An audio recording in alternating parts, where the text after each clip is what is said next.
Now coming to the first question.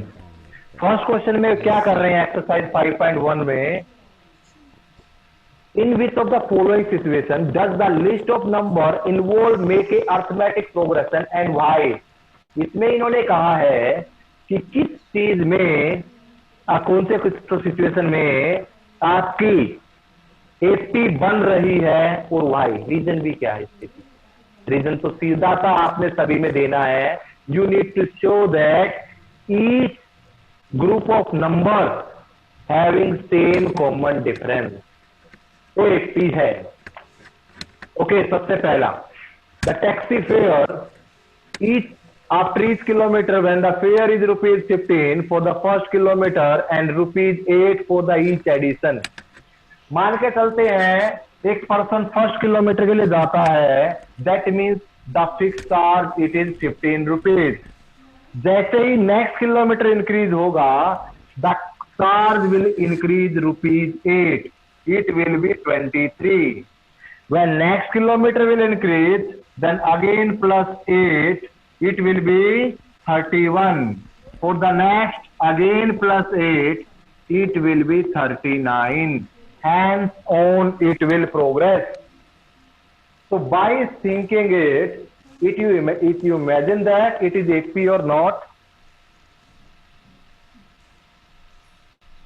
yes, we can say that it is an AP। the reason behind it, because common difference, the difference in each term is same। okay, how to find this D? it is A1, A2, A3, A4। now D will be equal to here A2 minus A1 कह सकते हैं, A3 minus A2, A4 minus A3।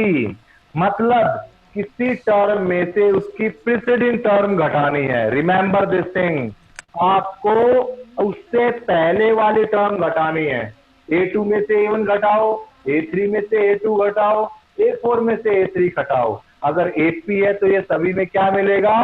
Same मिलेगा। And here it is what? 8। Just this situation is an AP because common difference is same in all। now what is our question number 2? the amount of air present in cylinder when a vacuum pump removes 1/4 air remaining of the cylinder at a time। अब देखिए बेटा, इसने क्या कहा है, एक cylinder है, suppose it is a cylinder,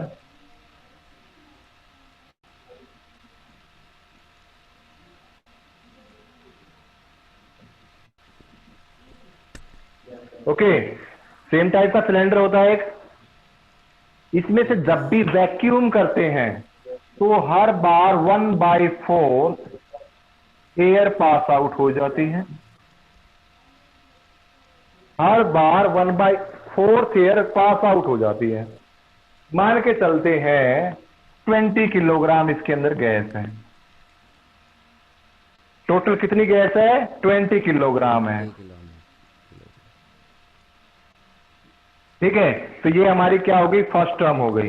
अब हमारी सेकंड, तो हाँ, पर इसमें तो दिया ही नहीं है कि gas 20 kilo.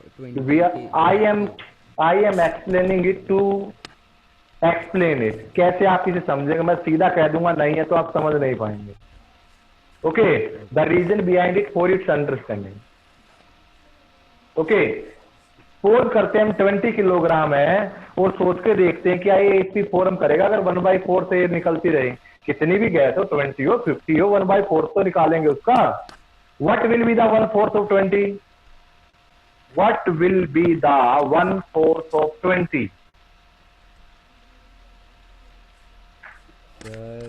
20 into 1/4, 5 kg। 5 kilogram. It means 5 kilogram निकल गई, रिमूव हो गई। Means -5 it is happening here. What will come? 15 kilogram gas रह गई। अब उसमें 15 किलोग्राम गैस रह गई है ना। अब इन्होंने क्या कहा है क्वेश्चन में, हर बार जितनी रिमेनिंग गैस है उसकी 1/4 निकलती है। हर बार जितनी गैस बाकी है उसकी 1/4 निकलती है। It means again 1/4 release. It means again 1/4 release means 15 का 1/4 कितना आ जाएगा? 5 kg 15 का 4 3 जा 12, 3 0, 4 7 जा 28, 4 5 जा 20, 3.75। सर एपी नहीं है। ओके आप समझ गए ना। अब मैं कहता, अगर ये कहते हर बार equal amount of gas vacuum हो रही है, each and every time we are vacuuming equal amount of gas, then we can say that it is an AP. But for the remaining portion, it is not an AP. What reason you will write? The common difference. Each time the vacuuming gas is not same, so it will not be an Yes, sir. AP. AP Question number 3. They are digging a well. एक कुआं खोदा जा रहा है। क्या कर रहे हैं? एक कुआं खोद रहे हैं। उसका Digging कुछ a सा well. यस उसको कोई कोस्ट दे रखी है आपको, कोई उस कोस्ट के अकॉर्डिंग उस कुएं को खोदा जा रहा है। ये वेल मान लेते हैं हम। ओके, इस वेल को जब खोदा गया तो कुछ उसकी कंडीशन दे रखी। एपी ओके, सबसे पहले फर्स्ट मीटर के लिए कितना है? 150 रुपीज। फिर हर 150 रुपीज है फर्स्ट मीटर के लिए। सेकंड मीटर के लिए 50 रुपए बढ़ते जाएंगे। तो पहले 150, फिर 200, फिर 250, फिर 300। आपने बिल्कुल ठीक बोला। Yes, it is an AP. Now think about the fourth part and tell me it is an AP और not. Just read the fourth part. The amount of money in a account every year when rupees 10,000 was deposited on a compound interest at 8% per annum. It will be an AP or it will be AP. As you know, what is the difference between simple interest and compound interest? You can tell me what is the difference between simple interest and compound interest? In a simple interest, suppose we are having a simple interest 10,000 amount. ठीक है, 10,000 amount है। Okay, तो each time जैसे आपको 5% उसके ऊपर rate लगा रखा है, तो हर बार जो रेट लगेगा that will be on the same amount and it will be remain same. But अगर हम कंपाउंडली बात करेंगे, जैसे आपका 10,000 अमाउंट पे है, इस पे 200 हमें इंटरेस्ट मिल गया, मान के चलते हैं, एज्यूमिंग कर रहे हैं बस कितना ही परसेंट आ रहा हो। Okay, what it will B 10,200। Next time जो अमाउंट लगेगा, जो इंटरेस्ट लगेगा, that will not be on 10,200, it will be on 10,200 पे होगा, 10,000 पे नहीं होगा। तो 200 का भी कुछ ना कुछ इंटरेस्ट होगा, वो भी ऐड होगा। बाई चांस मान के चलते हैं कि इंटरेस्ट होगा 202 रुपीज, तो ये हो गया 10,402। क्या हर बार इंटरेस्ट सेम ऐड हो रहा है? No sir. तो अगर कंपाउंडली आपको गिवन है तो remind it that it will be never form an AP. चाहे आप इंटरेस्ट की ले लें, चाहे आप अमाउंट की ले लें, क्योंकि अमाउंट भी तो इंटरेस्ट के ऐड होने से ही बनता है। Yes sir. Okay, next question number 2, what is there? Right the first 4 terms of an AP whose a and common difference is given. एक आपको 4 टर्म बनानी है ऐसी, ठीक है, एक मिनट। तो what is in question number 2, ए और डी दे रखा, जैसे फर्स्ट पार्ट ले रहा हूं A10 D10, A10 D10, you have to generate the AP. First term A1 will be equal to A, that is 10, A2 equal to A plus D, 10 plus 10 20, A3 A plus 2D, 10 plus 2 into 10 20, 30. A4, similarly you will find it 40. We are able to find all the 4 terms here. I think there will be no problem in question number 2. Very easy it is. Each and every time first A plus D, A plus 2D and A plus 3D. Each time you have to be done it.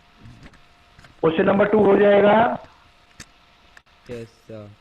Now, what is in question number 3? Just opposite दे रखा है इसका. इसमें चारों terms आपको दे दिए हैं. Okay, और आपको पूछ लिया भाई फर्स्ट टर्म और कॉमन डिफरेंस निकाल के बताइए. 3, 1, -1, -3, and so on. It is an AP.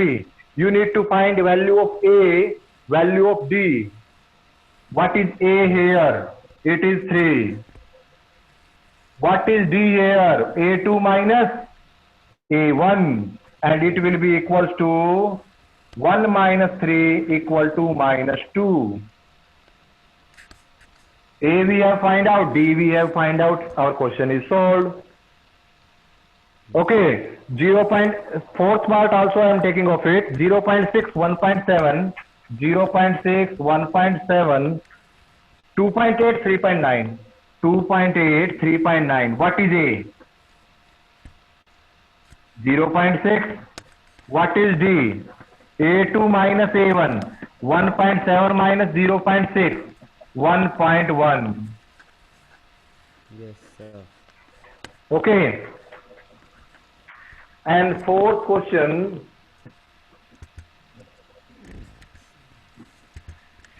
What you have to do in your fourth question? सबसे पहले तो आपने पता करना है which of the following are APs. इनमें से कौन कौन सी APs हैं. ओके, फिर आपको क्या करना है उनकी इफ दे आर AP तो उनका कॉमन डिफरेंस और फर्स्ट टर्म पता करनी है. And right 3 more terms. उनके आगे की 3 टर्म और निकालनी है. 2, 4, 8, 16. What is A1? 2. What is A2? 4. What is A3? 8. What is A4? 16. अब आपको सभी टर्म्स लिखनी है जितनी आपको यहां पे गिवन है.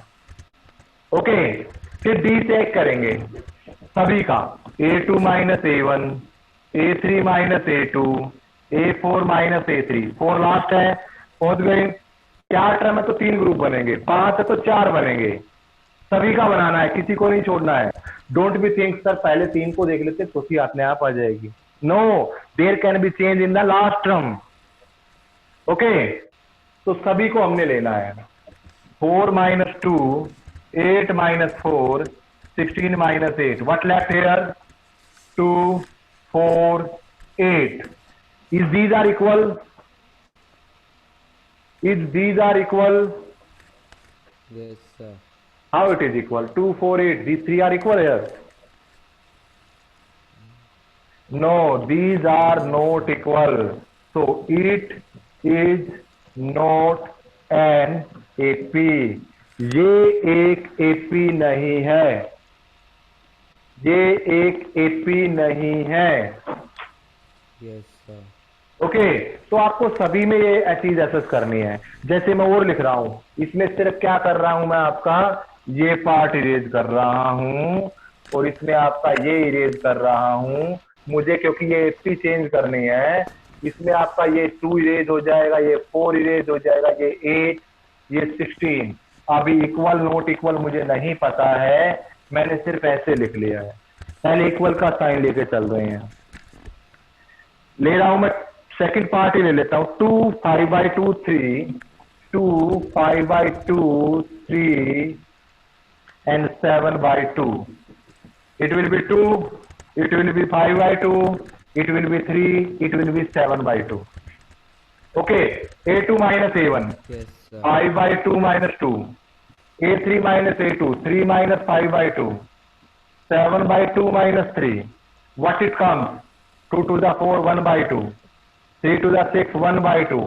2 3 to the 6, 1/2. If these are equal, if these are equal,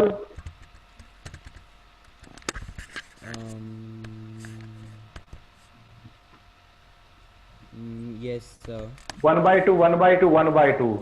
Okay. yes sir, So it means all these are equal. Yes. Common difference is equal. So it is an AP. अब AP है तो हमें क्या और करना है? अगर ये AP है तो हमें क्या और करना है? Tell me. If it is an AP तो मुझे क्या इसमें और चीज करनी है जो क्वेश्चन में पूछी गई है? इट मीन्स मुझे इसकी नेक्स्ट 3 टर्म्स और निकालनी है. How many terms I have to find? Next 3 terms. 4 हो गई, फिफ्थ निकालनी है. A5 क्या होगा? A plus 4D. या फिर आप क्या कर सकते हैं? फोर्थ में D ऐड कर सकते हैं. इसे मैं ये भी लिख सकता हूं A4 प्लस D. या ऐसे कर लीजिए, A की वैल्यू है 2, C की वैल्यू है 1/2, 2 2 जा, it will B 4. Okay. Now A6 find out करनी है, A plus 5D. A7 find out करनी है, A plus 6D. It will B, what is the value of A? Sir 2. a की value 1/2, 5 into 1/2 क्या आ जाएगा? 9/2. A plus 6D, 2 plus 6 into 1/2, 2 3. कितना आ गया? 5. तीनों की तीनों टर्म्स निकल गई. We are able to find all these 3 terms. Okay. इस तरीके से आपको हर क्वेश्चन में चेक करना है. In next class I will ask about the doubt which you will get in your exercise 5.1. Okay. पहले आपसे आपके डाउट्स पूछे जाएंगे and then we will ask. तो आपको एक्सरसाइज 5.1 इस तरीके से कंप्लीट कर सकते हैं.